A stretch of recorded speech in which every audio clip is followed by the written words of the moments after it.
우리가 주 안에서 우리 스스로가 누구인지를 알면 어떻게 살아야 하는지 하나님의 명령을 알고 지킬 수 있게 된다는 거죠.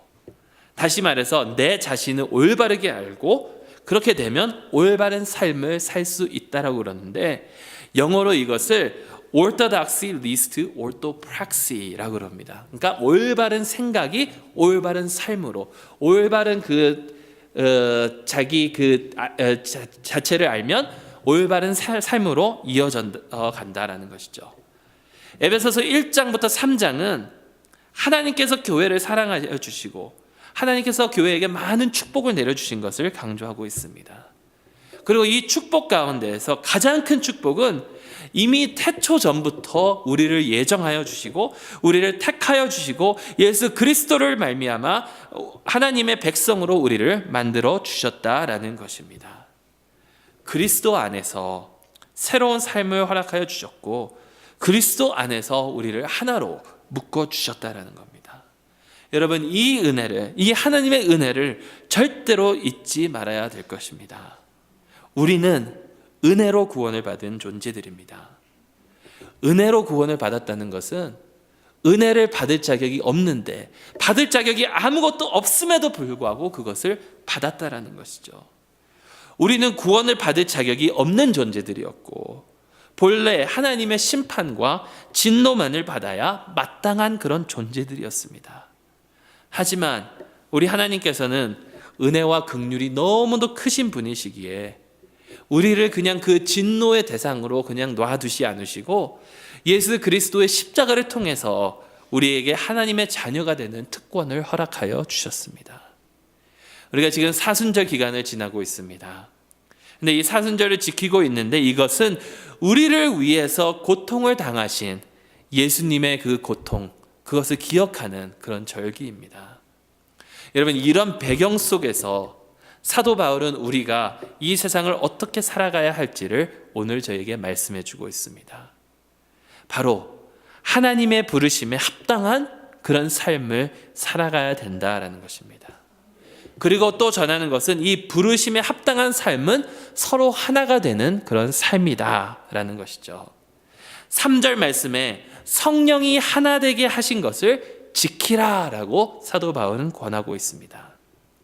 사도 바울이 이렇게 하나 된 것을 지키는 것을 권면하고 있는데, 여기에 나오는 이 권면의 그 원어는 바로 파라칼레오라는 그런 단어입니다. 즉 옆에서 돕고 부른다라는 뜻입니다. 신약에서는 이 용어를 누구를 설명할 때 많이 사용하냐면 바로 성령님을 설명할 때 사용한다라는 겁니다. 결국 이 말은요, 하나가 되는 것, 우리가 하나로 뭉치는 것, 하나인 것을 지키는 것은 우리에게 하나님께서 주신 그런 옵션이어서 내가 이것을 해도 되고 안 해도 되는 이런 것이 아니라 이것은 반드시 해야만 하는 그러한 하나님의 명령이라는 겁니다.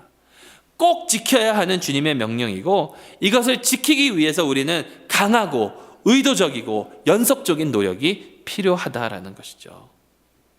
우리는 이 부르심에 합당한 삶을 살기 위해서 노력해야 될 줄로 믿습니다. 여기 합당한이라는 단어가 있는데 이것은 사실 저울의 균형을 잡는다라는 그런 뜻입니다. 어떤 것에 값을 치를 때 거기에 정당한 합당한 값을 치르냐, 예전에는 그 값을 금이나 은이나 이런 것을 놓고 저울로 이렇게 재지 않았습니까? 그러니까 우리의 삶은 하나님의 자녀라라는 그 삶이 있고, 우리의 그 자녀라라는 그 우리의 아이덴티티를 우리의 삶으로 맞춰서 저울을 균형을 맞춰야 된다라는 것이죠. 그래서 한 가지만 더 생각을 하고 나아가겠습니다. 부르심에 합당한 삶이라고 말씀을 했는데 11절 말씀에 그가 어떤 사람은 사도로, 어떤 사람은 선지자로, 어떤 사람은 복음 전하는 자로, 또 어떤 사람은 목사와 교사로 삼으셨으니 라고 말씀하고 있습니다. 중요한 것이 하나가 있습니다. 이것은 내가 선택한 것이 아니다라는 겁니다.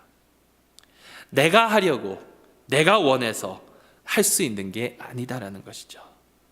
교회 안에서의 섬김은 내가 하고 싶어서 하는 것이고 하기 싫어서 안 하는 것이 아니고 또 내가 원한다고 해서 섬기는 것이 아니고 이 모든 것에 하나님의 부름이 있었고 또 하나님께서 그런 섬기는 자로 예수님께서 그런 섬김의 그런 위치로 우리를 불러주시고 우리를 그런 섬기는 자로 삼아주신다라는 뜻입니다.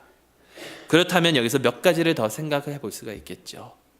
첫 번째는 하나님께서 부르시는 일이기 때문에 하찮은 일이 없다라는 겁니다.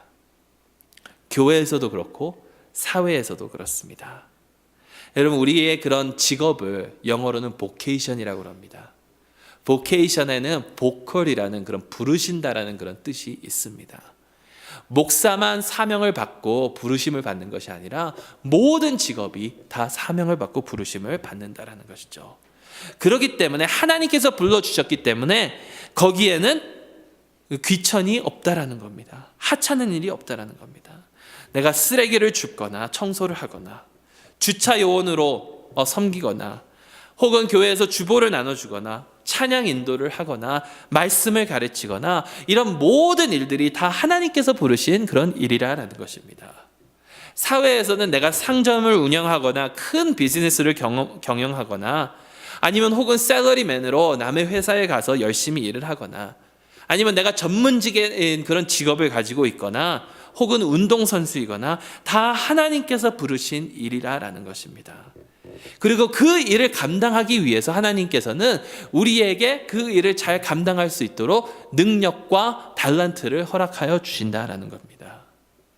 그러니 여러분, 좀 이쪽보다는 이쪽에 젊으신 분들이 많이 계신데요. 특히 부모님들, 자녀들에게 이래라 저래라 하지 않으셨으면 좋겠습니다. 너는 이런 직업을 가져야 된다. 저런 직업을 가져야 된다. 권면하지 말라라는 것이 아닙니다.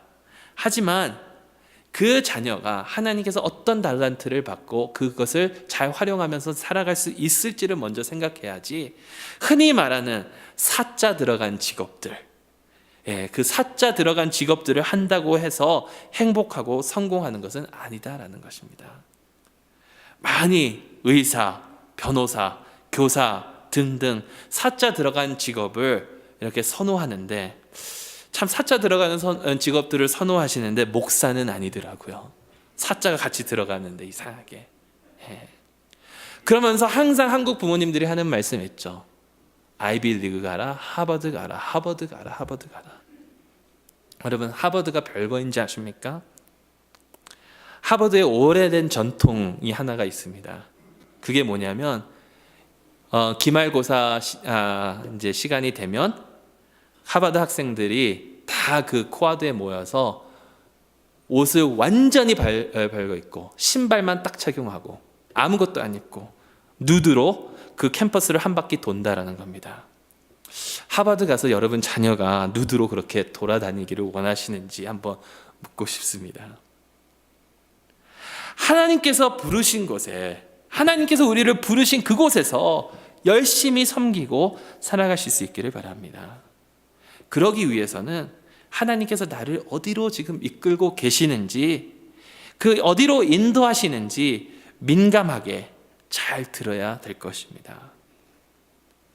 여러분, 남의 눈에는 안 보이는데 나에게는 보이는 것이 있죠. 그럼 그런 것부터 섬기시면 됩니다. 교회가 지저분한 것 같습니까? 청소하시면 됩니다.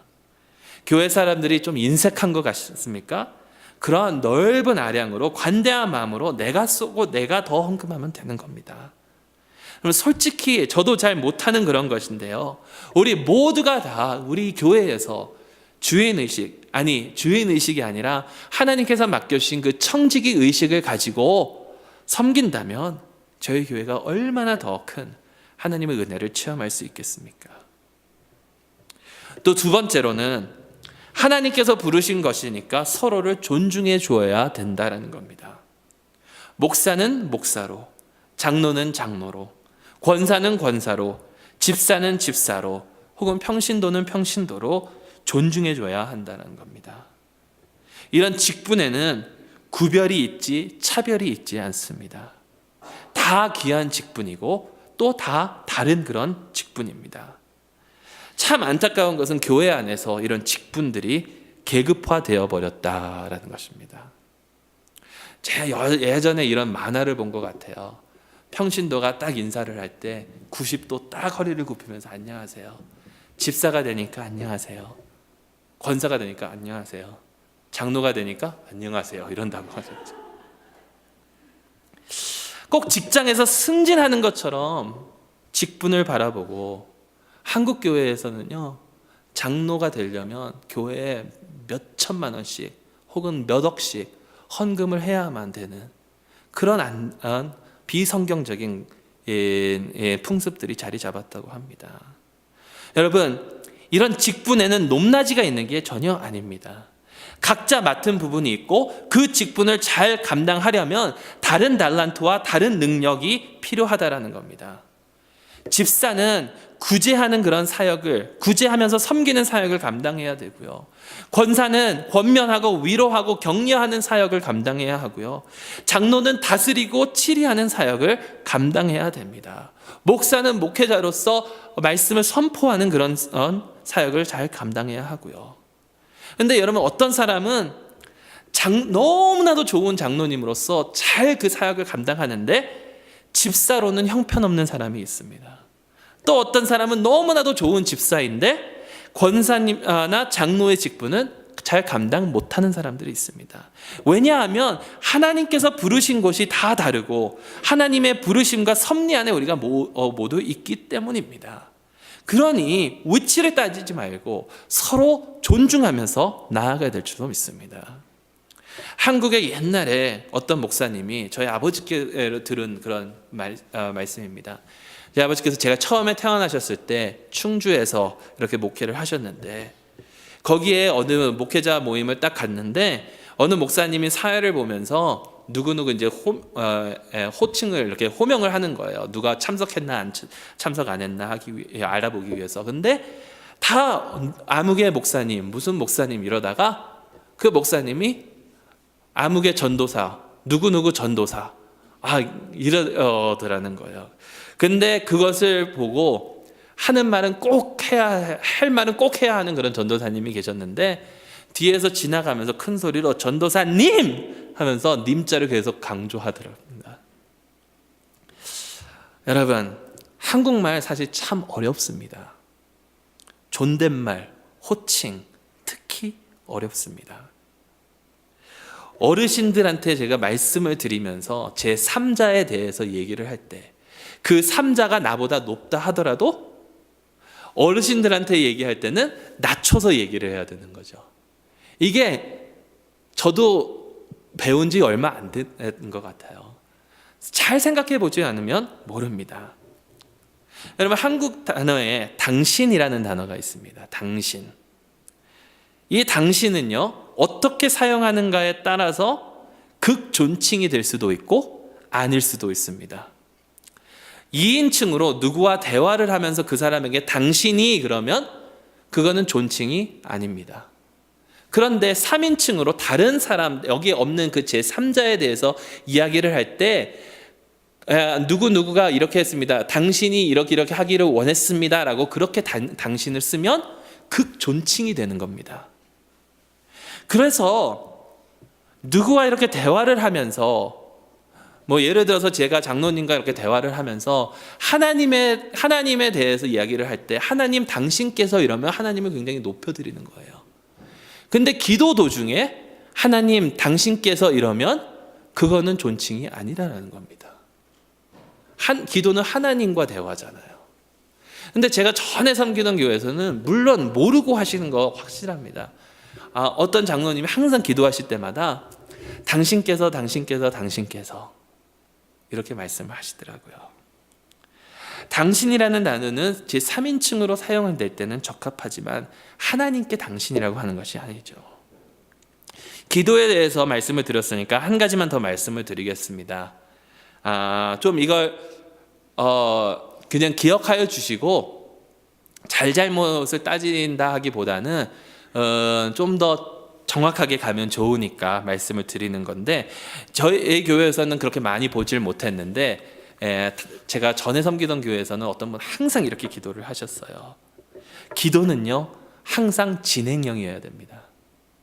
기도를 할 때 예수님의 이름으로 기도 드렸습니다는 사실 옳지 않습니다. 예수님의 이름으로 기도 드립니다. 예수님의 이름으로 기도 드리옵나이다. 진행형으로, 현재형으로 해야 합니다. 그리고 대표 기도는 내가 아무리 기도를 했어도, 내가 기도를 했어도 다 같이 마음을 모아서 올려드리는 기도이기 때문에, 사실 한국어로는 주어를 안 쓰기 때문에 괜찮은데 영어로 할 때 In the name of Jesus, I pray라고 하는 학생들을 너무 많이 봤는데, 대표 기도할 때는 In the name of Jesus, we pray. 함께 기도를 드려야 된다는 것이죠. 다시 존중의 이야기로 돌아와서 한국말을 올바르게 사용하는 것이 사실 어렵습니다. 그런데요, 쉬운 것은 얼마나 그 사람이 마음으로 존중하면서 그 언어들을 쓰고 있느냐 구별하기는 쉽습니다. 여러분, 서로를 존중해주고 격려해줘야 될 줄로 믿습니다. 장로들이건 집사들이건 어떤 직분자이건 간에 잘못하는 부분이 있어도 서로 격려를 해야 됩니다. 여기에는 목회자도 포함입니다. 목회자는 교역 장로로서, 목사도 장로의 한 인원입니다. 다 자신의 그런 위치에서 최선을 다하지만 잘못하는 부분들이 간혹 있을 수 있습니다. 부족한 부분은 여러분 누구에게나 다 있는 것이죠. 그래서 1절 말씀에 사도 바울이 행하여라는 그런 단어를 쓰는데, 그 행하여라는 그 단어의 그 원래 뜻은 걷는다라는 그런 뜻이 있습니다. 왜? 완벽하지 못했기 때문에, 그 완벽함의 그 목적지에 도달하지 못했기 때문에 걷는 것입니다. 부족하기 때문에 더 걷는 것입니다. 그렇기 때문에 부족함이 있어도 존중해 줘야 된다는 겁니다. 만일 저 사람이 최선을 다하지 않으면요, 자기 직분에서 헌신을 다하지 않고 섬기지 않는다면, 여러분, 최선을 다하지 않는 사람들이 있다면 그 사람은 하나님께서 해결하실 것입니다. 우리는 서로가 다 하나님의 부르심을 받고 그 위치에서 열심히 섬기고 있다는 것을 알고 서로 존중하고 서로 격려하며 나아가게 될 줄로 믿습니다. 그러면 서로 하나가 되는, 하나됨을 지키는 부르심을 받은 일에 합당한 삶을 살아가실 수 있는 저희 모두가 될 수 있기를 주님의 이름으로 축원합니다. 이런 삶에는 몇 가지 특징이 있습니다. 하나가 됨을 지키는 그런 부르심에 합당한 일을 살아가는 그런 삶에는 몇 가지 특징이 있는데, 첫 번째는 겸손입니다. 겸손은 심령이 가난해지는 것을 뜻하고 있습니다. 사실 바울 시대 때 겸손은 그리 좋은 덕목은 아니었습니다. 헬라 사상에서는 겸손을 약한 것으로 취급했습니다. 스파르타 정신은 겸손보다는 내가 스파르타 시민으로서 얼마나 위대한지 이렇게 생각하고 남을 낮게 보는 그러한 것이었습니다. 그런데 예수님께서 산상수훈에서 하신 말씀은 하나님의 나라는 심령이 가난한 자들의 것이다 라는 것이죠. 하나님의 나라의 위로 올라가려고 하면, 내가 올라가려고 하면 내려가게 돼 있습니다. 하지만 내 자신을 낮추고 겸손하면 하나님께서 올려주십니다. 가장 큰 예가 바로 예수 그리스도시죠. 빌립보서 2장 말씀에 너희 안에 이 마음을 품으라. 곧 그리스도 예수의 마음이니 그는 근본 하나님의 본체시나 하나님과의 동등함을 취할 것으로 여기지 아니하시고 오히려 자기를 비어 종의 형체를 가져 사람들과 같이 되었고 사람의 모양으로 나타나셨음에 자기를 낮추시고 죽기까지 복종하셨으니 곧 십자가에 죽으심이라. 예수님은 자기 자신을 낮춰주셨습니다. 죽음까지 낮춰주셨습니다. 그래서 무덤까지 가셨는데 그 다음에 나오는 내용이 뭡니까? 이러므로 하나님이 그를 지극히 높여 모든 이름 위에 뛰어난 이름을 주사 하늘에 있는 것들과 땅에 있는 자들과 땅 아래에 있는 자들로 모든 무릎을 예수의 이름에 꿇게 하시고 모든 입으로 예수 그리스도를 주라 시인하여 하나님 아버지께 영광을 돌리게 하셨느니라. 높여주셨다는 것이죠. 여러분, 우리 자신을 낮춰야 됩니다. 그런데 가짜 겸손은 또한 위험합니다. 인간은 때로 자기 자신의 인정을 더 받으려고 자신을 겉으로만, 마음으로 진정을 다해서 낮추는 것이 아니라 겉으로만 낮추려고 합니다. 연주회를 이렇게 하고 나서 사람들이 와서 너무 잘했다, 너무 잘했다 했을 때 아니에요. 사실 어떻게 보면 겸손한 것 같은데 진정한 겸손이 아닙니다. 내가 더 잘할 수 있었는데 못했습니다. 결국 이거밖에 안 되거든요. 진정한 겸손은 내 자신을 알고 더 낮아지는 그런 자세입니다. 예수 그리스도를 만나기 전에 내가 아무것도 아니었다는 그런 사실을 알아야 된다라는 말씀이죠. 두 번째 그런 특징은 온유입니다. 약하고 주관이 뚜렷하지 않은 자들을 뜻하는 것이 아니라 비관적으로 삶을 바라보지 않고 강하지만 부드럽고 평안한 것, 즉 외유내강을 뜻하는 단어가 바로 이 온유입니다. 하나님을 잘 아는 사람만 온유할 수 있습니다. 왜냐하면 하나님께서 다 해주실 것이기 때문에 내가 다른 사람과 굳이 다툴 필요가 없다는 것을 알기 때문입니다.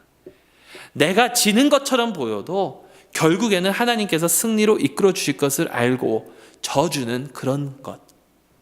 그러면 드라마나 사극 같은 걸 보게 되면 주인공이 꼭 공경에 처할 때가 있습니다. 근데 그것을 바라보면 너무나도 안타깝습니다. 왜냐하면 조금만 내가 더 강하게 나아가고 조금만 더 적극적으로 나가면 그런 공경에 처하지 않을 텐데, 그런데 여러분 그러지 못하고 그냥 주인공은 당하고만 있습니다. 그런데 끝에 보면 결국에 승리합니다. 물론 드라마니까 그렇게 써야 재밌으니까 그럴 수 있다고 생각할지는 모르겠지만 여러분 하나님의 나라도 마찬가지다라는 겁니다. 예수 그리스도는 가장 온유하신 분이셨습니다. 그는 로마 병정들 앞에, 빌라도 앞에, 그리고 많은 그 유대인의 지도자들 앞에서 묵묵히 십자가를 지신 분이십니다. 분명 천사들로 하여금 그들을 다 없애고 승리하실 수 있는 분이셨습니다. 하지만 묵묵히 십자가를 지고 골고다 언덕으로 가셨습니다. 이것은 지는 모습처럼 보였지만 사실 이것보다 더 확실한 승리는 없었다라는 것이죠. 이렇게 온유하게 살아가실 수 있는 저와 여러분들이 될 수 있기를 바랍니다. 하지만 이렇게 온유하게 살아가기는 참 어렵습니다. 왜냐하면 이 다음 것이 필요하기 때문입니다. 세 번째는 오래 참음입니다. 인내입니다. 원래 이 원어의 뜻은 꾸준하고 변치 않고 억누를 수 있는 그런 내공을 뜻하고 있습니다. 하나님께서 모든 것을 주관하시는 그런 분이시라면 지금 당장 이루어지지 않는다고 해서 조급해할 필요가 없다라는 것이죠. 믿는 형제들은 서로에 대해서 그리고 모두에 대해서 인내하고 오래 참아야 됩니다. 참기 힘든 상황을 지나고 계십니까? 참으십시오. 여러분, 에븐 올마일이라는 그런 영화가 있었는데 거기에 어떤 사람이 우리 가족이 좀 더 화평하고 하나가 되는 그런 가족이 될 수 있기를 계속해서 기도를 하는데 자꾸 남편이 딴짓을 하는 거예요. 딴짓을 하는 게 뭐냐면 방주를 짓고 있습니다. 이 영화 안에서. 그러니까 다른 사람들이 막 비웃고 자녀들도 그것에 대해서 굉장히 안 좋게 생각하고 그러니까 결국엔 아내가 자녀를 데리고 떠나버립니다. 그러다가 휴게소에서 하나님을 만나요. 하나님이 그 몰긴 프리맨 그 배우가 하나님으로 딱 나오는데 그 하나님과 대화를 하는데 그렇게 얘기를 하더라고요. 가족과 함께하는 시간을 가족이 화목하기 위해서 시간을 달라고 했는데 지금 이런 모든 어려운 상황들이 함께 할 수 있음을 연습하는 그런 시간이라고. 그러면서 하는 말이 뭐냐면 하나님께 인내함을 주십시오라고 그러면 하나님이 짠 해서 인내 그것을 주시겠느냐 아니면 인내를 연습할 수 있는 그런 기회를 주시겠느냐. 여러분 인내하기 힘드십니까? 인내하십시오. 참으십시오. 하나님께서 주시는 그런 훈련입니다. 그리고 마지막으로 네 번째, 사랑 가운데 서로 용납하는 것입니다. 원수도 서로 사랑해야 합니다. 선한 사마리아인의 그런 비유에서 예수님은 이웃을 나와 같은 사람들에서 단순히 나랑 다른 그런 사람들까지도 포함하라라고 말씀하신 것이 아니라 나의 원수 같은 사람도 포함하라고 말씀하셨습니다. 여러분, 이건 말이 안 되는 겁니다. 사실 지난 2주 동안 나눴듯이 유대인과 헬라인이 함께하는 것은 말이 안 되는 것입니다. 그런데요, 그것보다 더 말이 안 되는 것이 유대인이 사마리아인과 함께하는 것입니다. 사마리아 사람들이 어떤 사람이죠? 남유다와 북이스라엘이 갈라지고 여러 왕족들이 북이스라엘에서 일어났는데 그 중에 오므리 왕조가 있습니다. 오므리 왕은 아합 왕의 아버지입니다. 가장 악한 왕 중 하나죠. 근데 오므리 왕은 사마리아를 북이스라엘의 수도로 정하고 삼았습니다. 그리고 사마리아에 사는 사람들은 이방인들과 결혼하면서 하나님의 언약을 어긴 그런 자들입니다. 이런 사마리아인들을 유대인들은 상종하지 않았습니다. 그런데 이런 사마리아인이 우리의 이웃이라니요. 유대 사상에서는 상상도 못하는 그런 것입니다. 여러분, 유대인들과 사마리아인의 관계는 사실 지난번에도 말씀드렸지만 한국 사람과 일본 사람의 관계보다도 더 안 좋은 그런 관계입니다. 여러분, 밴쿠버 동계올림픽 때 김연아가 우승을 하지 않았습니까? 세계 신기록을 어마어마한 점수로 깨고 금메달을 얻어서 너무 기뻤는데 그때 또 다른 즐거움이 있었습니다. 그 즐거움이 뭐였냐면 이상하게 아사다 마오가 넘어질 때마다 굉장히 기분이 좋더라고요.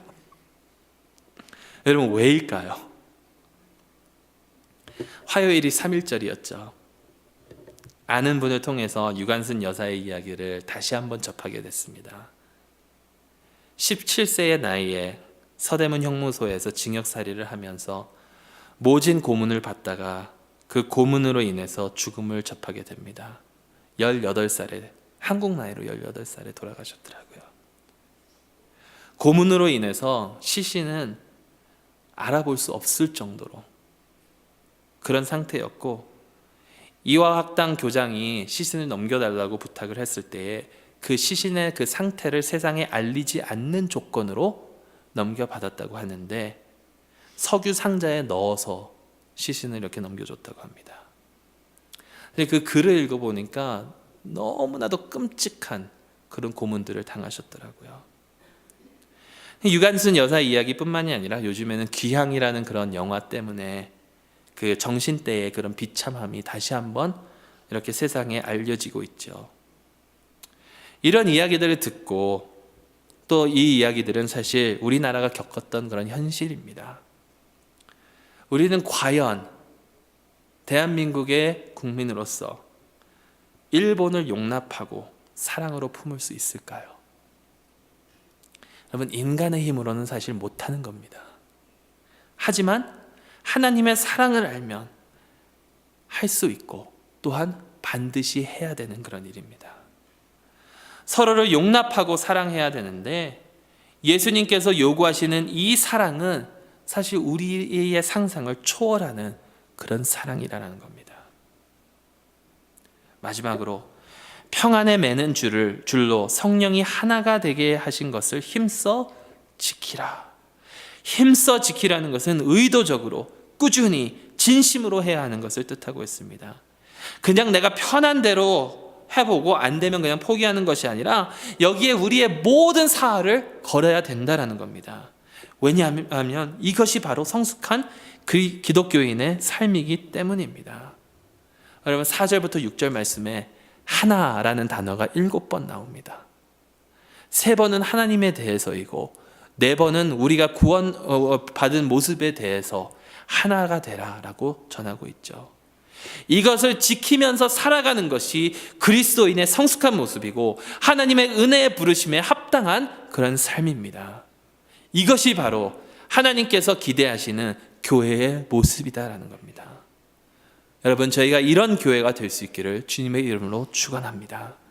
예수 그리스도께서 우리를 하나님의 자녀로 삼으시기 위해서 당하신 그 고난을 기억하면서 하나님께서 우리에게 은혜를 주시기 위해서 치르신 그 값을 기억하면서 우리 모두 우리를 부르신 일에 합당한 삶을 살아가실 수 있기를 주님의 이름으로 축원합니다. 기도하겠습니다.